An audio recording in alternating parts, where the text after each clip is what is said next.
Hello, welcome to the Healthy Alternatives podcast. I am Dr. Christine Sauer with DocChristine.com. Today's show is a recording of my radio show of the same name. Enjoy!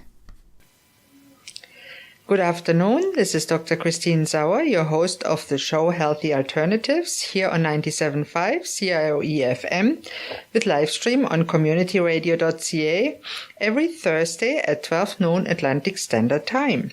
Thanks for tuning in today. In this show, I will talk mostly with guests about all aspects of health, healthcare and wellness, from conventional to alternative and everything in between.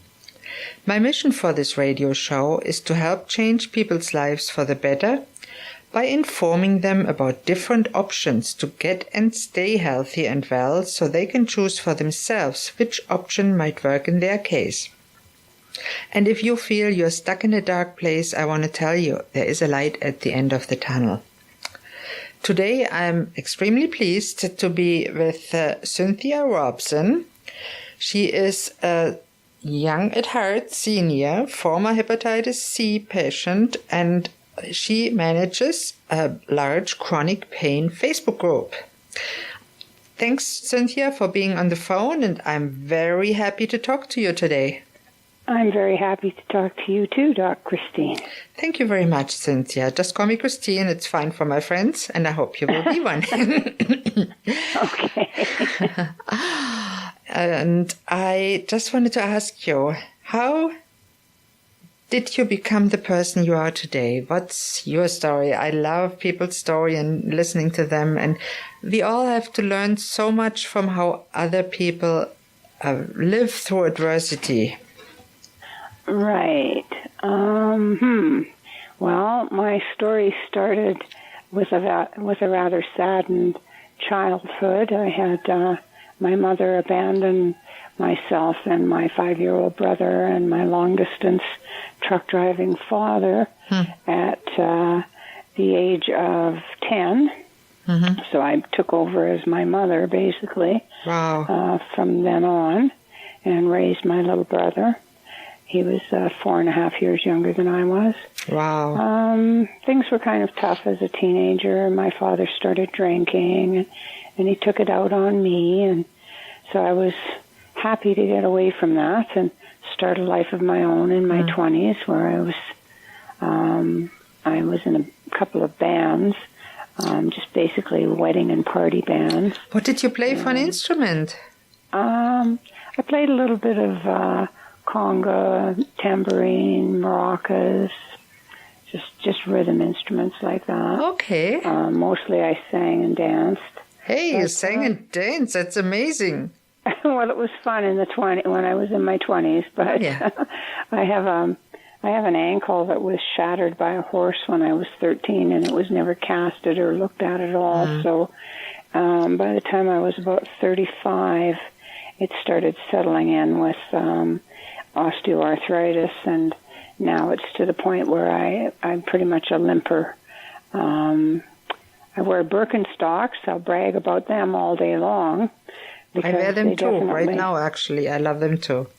You love them too. They're just perfect for holding my arch in place and not allowing it to collapse like it wants to. And then I had a rather bad experience as marriage went. As far as my marriage went, I was married for 10 years, but during those 10 years, I took a lot of physical abuse, emotional abuse. It is often really interesting how people replicate their childhood experience in the first marriage. I did the same thing, so I hear you. I know where you came from. It's not the right thing to do. It's hard to break the cycle. Yeah, we become just so sort of, we become so easy to accept things that we're accustomed to. Right. We don't really question them, and it took me quite a long time to get out of that marriage. Then I was a single mom for quite some. How did you get out of that marriage? Because many people that are still stuck in those marriages might want to know, how do you actually bring up the courage to get out of it and go towards the unknown, which is scary as hell, especially if you have a child to look after. Right. Well, one night he was being particularly abusive. Both the kids were in bed. And so I just put on my winter boots and coat, and I left. And I walked up to the top of the hill. I felt like turning around and looking at the house, and I could see his shadow standing in the dining room window. I just waved bye-bye. And I went and caught a cab to my girlfriend's house in the city, and we spent about 5 days figuring out how we were going to do it. I was going to go to school and kidnap my daughter from kindergarten, and when we got to school, she wasn't there. Wow. And the kindergarten teacher was the vice principal. She saw me walk by, and she said, "Can I talk to you for a minute?" And I said, "Oh, of course." And so she explained to me how we could get the children away from my husband without hurting him. And she said, if you have a driveway, don't park in the driveway, park on the street. Leave your purses in the car, leave your keys in the car, and just get out and make like you're going in for just a little visit. Then as soon as he leaves the room or something, you can each grab a child and run. Yeah. Well, as it turned out, when we pulled up, both kids came running out the front door of the house with their winter boots and coats on and whatever. He was taking them somewhere, I guess. But we piled them in the car and took off, and he jumped on the roof of the car and was smashing away at the windshield. It was actually the principal who saw us drive by and called the police to come and take him off the car. Oh, my God. They gave me about an hour to go home and get bags of clothes and, personal possessions for my children and myself. And then I saw a lawyer, and maybe about 5 days later, I went back with a locksmith and changed the locks on the doors and had a restraining order against him and divorce proceedings in place. So you were living in the house and he was in jail, or what happened to him? No, he was only arrested. They told me that's why they said you've only got about an hour, because that's about all we can hold on to him for, to go home and get your possessions. But once I spoke to a lawyer about a divorce, he said you should have the house because you have, both the children. You're entitled to the house. So I went back and bravely took the house back. Wow, good for you. Yeah, so that was it was. Did he leave you alone after that, or did he stalk you, or did he leave you alone? Nowadays, he's remarried, and he still, speaks with my children and sees them at Christmas and birthdays and that sort of thing. But as far as seeing me, he actually, I was in Cabo San Lucas, and he saw me twice and didn't speak to me, so I didn't see him. But I guess he's afraid to speak to me. Maybe a good thing now. So how did you then proceed? You had the house, the 2 children, and how did you manage then transitioning, and what did your life look like? I mean, how did you pick up hepatitis C? And well, that I got after my son was born. I hemorrhaged severely in October of 1985, and I was given a transfusion. Okay, that was tainted blood, and they didn't know at that point. They didn't know it then, So, but I went through 3 bouts of chemotherapy. 2 were 48 weeks each of interferon therapy that you inject yourself at home, and they both failed. So the last one I was pretty sure would fail too, because all it was 1 pill a day, but 1 pill a day for 12 weeks, and I was cured. Wow, that's nice. That's amazing. Yes, my liver has healed itself. Yeah, the liver is one of the most regenerative organs. Right, I've been very lucky in that department. If you stop what's poisoning it, the liver is really able to regenerate itself big time. Oh, I know. And the one thing that I try to stay away from as much as I possibly can is pharmaceuticals, because I know how harmful they are to the liver. But that pill you took for 12 weeks, that was a pharmaceutical, right? Yeah. So there are some that really work and that are good for you, and others that are not so. Like for you, like Tylenol. Tylenol is hard on the liver, and It's funny because there's an antidote to Tylenol. It's called acetylcysteine. In Germany, they sell it as a cough medicine. Oh, really? And yeah, that people can use it because it gives the liver what it needs to detoxify the Tylenol. Oh, that's interesting. I wonder why we don't have that here. You can buy it as a supplement, but it's not well known, and it should be, because some people, the poison centers know it. They give you that when you have an overdose, but mostly it's too late when you feel the effects of a Tylenol overdose. Right. What did you say the name? Can you spell the name of it? Yeah. It's called acetylcysteine. N-acetylcysteine. NAC sometimes. It's just abbreviated NAC. Okay. It's in many liver detox supplements. Health food stores like in Thistle and that sort of thing. They will have it, and online you can get it, obviously. Right. So from having your hepatitis cured and the children obviously grown up, how did you provide for them? Being sick yourself? Well, I was by myself for a period of about 7 years. And it was kind of tough. I did a lot of traveling. I worked on the road, and my sister-in-law, unluckily, my brother had a severe head injury at work, and so he's pensioned for life. He's severely disabled. But since that happened, my sister-in-law was able to babysit for me. So, because she lived in the same town as I do, and I did a lot of traveling to other provinces and so on to work and to be able to support my children and myself. And then when I was, I guess it'd probably be about 1998, I met another fellow and had a common law relationship for 10 years, not 10 years, for 8 years. And we're still good friends, but just not actually, we don't live together anymore. Yeah, well, that happens sometimes. But often the second time around is better than the first time. Yeah. Yeah, well, we were better as friends, I think, than we were as common law partners. Mates. Yeah. Then it happens, and that's okay, and I understand that. But you really went through a lot of hardship and probably grew as a person. Do I get that right? Probably caused a person to what? To grow as a person.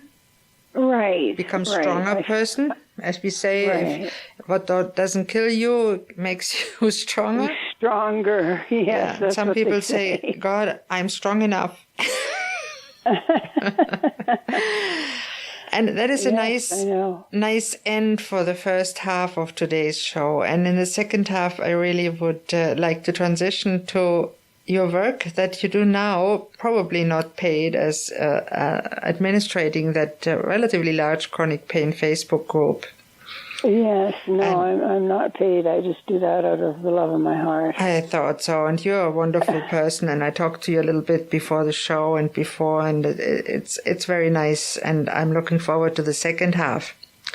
So this is the end of the first half here on 97.5 Community Radio, and after the commercial, please tune in for more about Cynthia Robson and her struggle with chronic pain and how she went into being the administrator of a chronic pain Facebook support group. Thank you.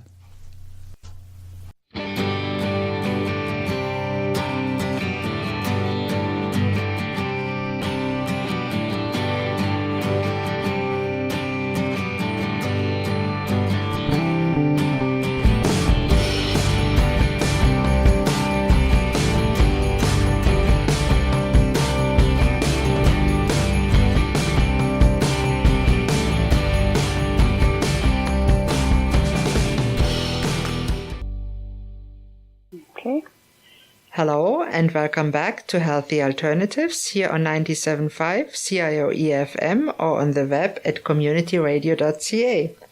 I'm your host, Dr. Christine Sauer, and today I'm excited to talk again with Cynthia Robson, a wonderful lady struggled through her life, and made it out a young at heart senior giving back in her chronic pain Facebook group. Thank you for being back, Cynthia. Thank you, Christine.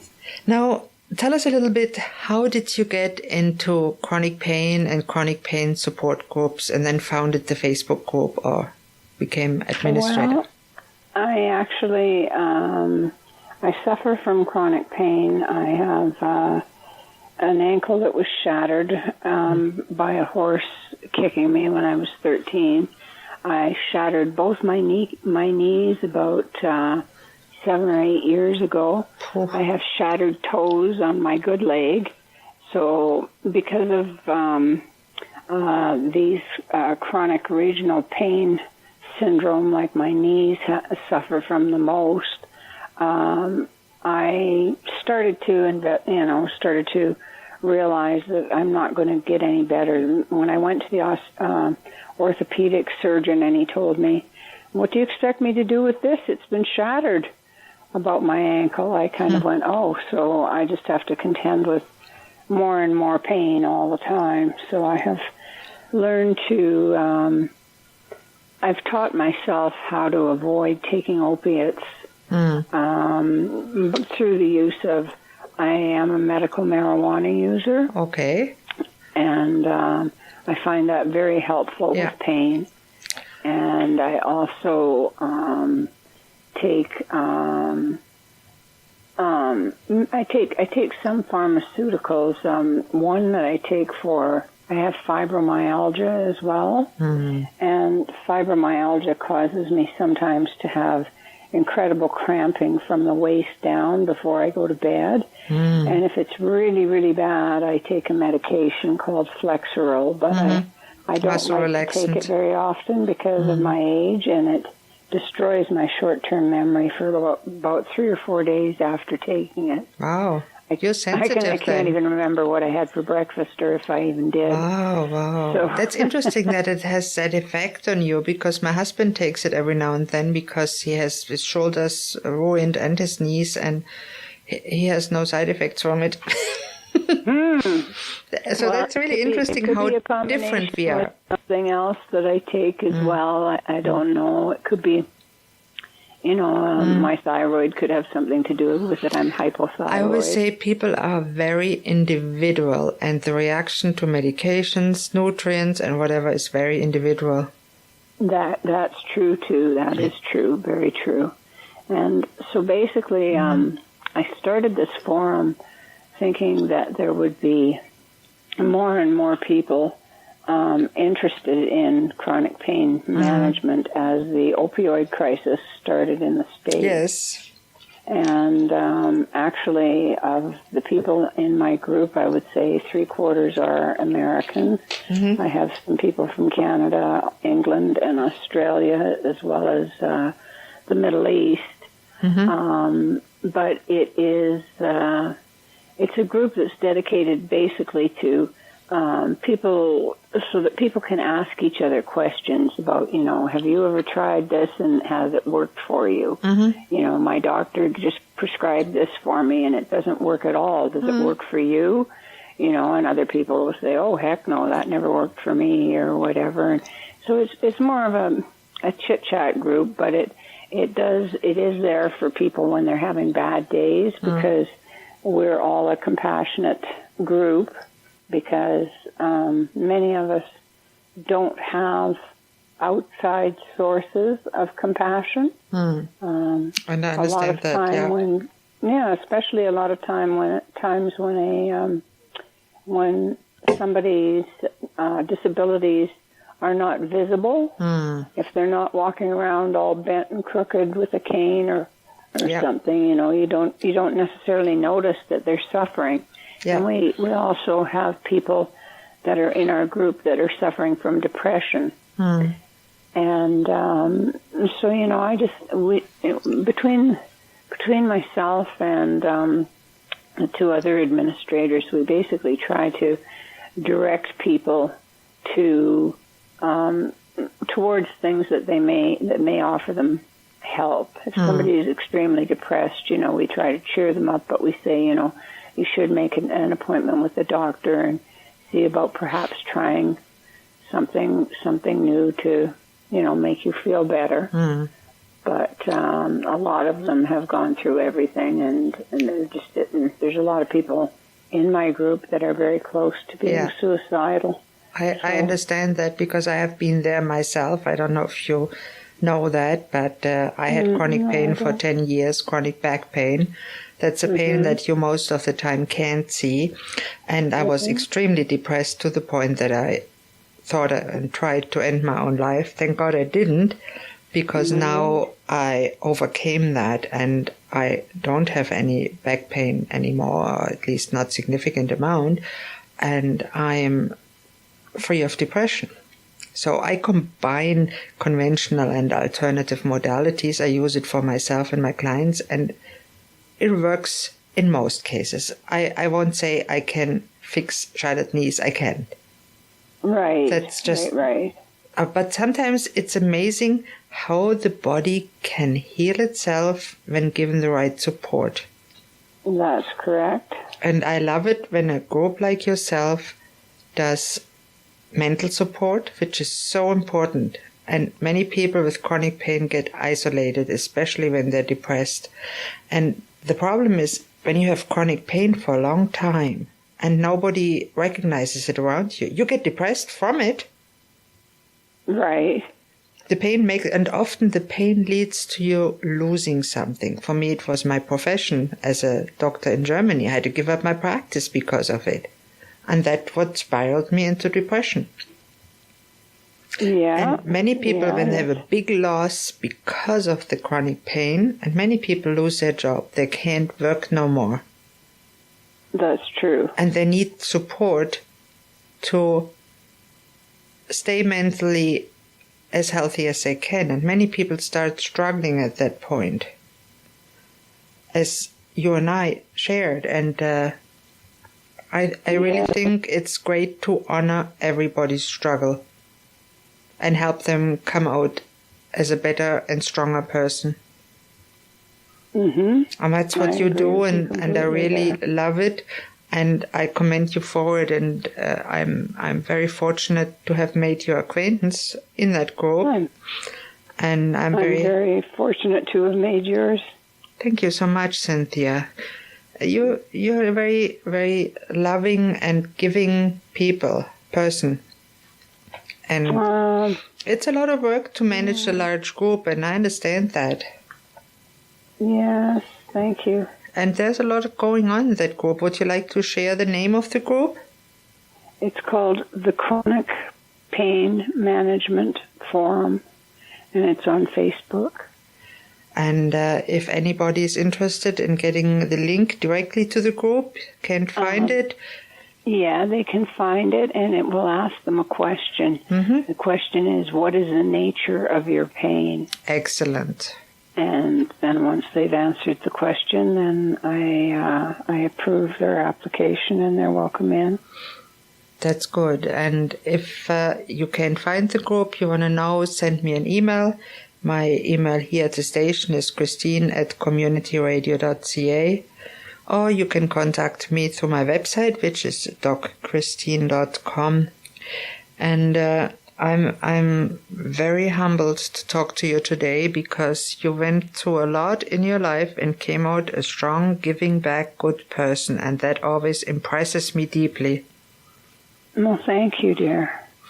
That's very nice to hear. I think that the saying is, what doesn't kill you makes you stronger is a pretty good one.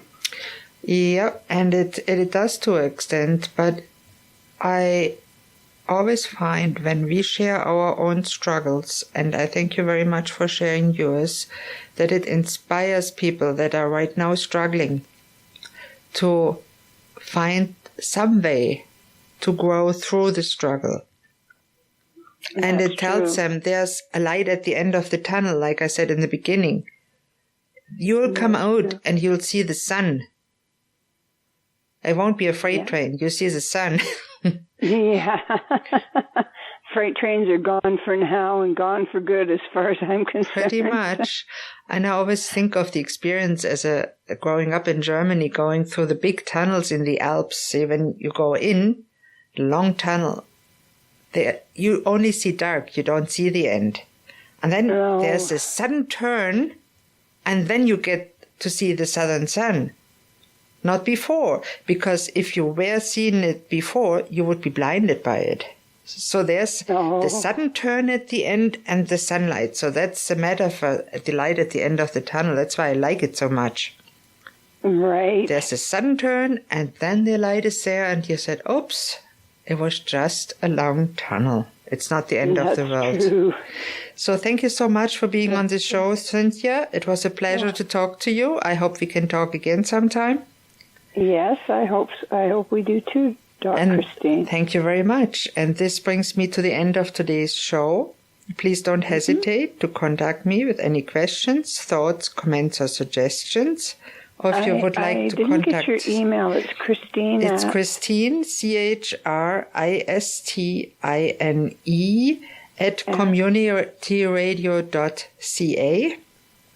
And I'm always grateful for feedback. I can send you an email with the data if you want to share it. And I also want to extend a special thank you to today's producer, Jim Francis, and his lovely assistant, Hannah. Yes, thank you, Tim and Hannah. And thank you. You might not know it, but this is a volunteer-run, non-profit radio station. And we even have an art gallery. And if you're local and you'd like to drop in, we are at 11 Glendale Avenue, Lower Sackville, Nova Scotia. Thank you all for listening to Healthy Alternatives. I'm your host, Dr. Christine Sauer. Tune in next Thursday at noon on 97.5 CIOE-FM Community Radio with live stream on communityradio.ca for the next episode. Goodbye and have a great day.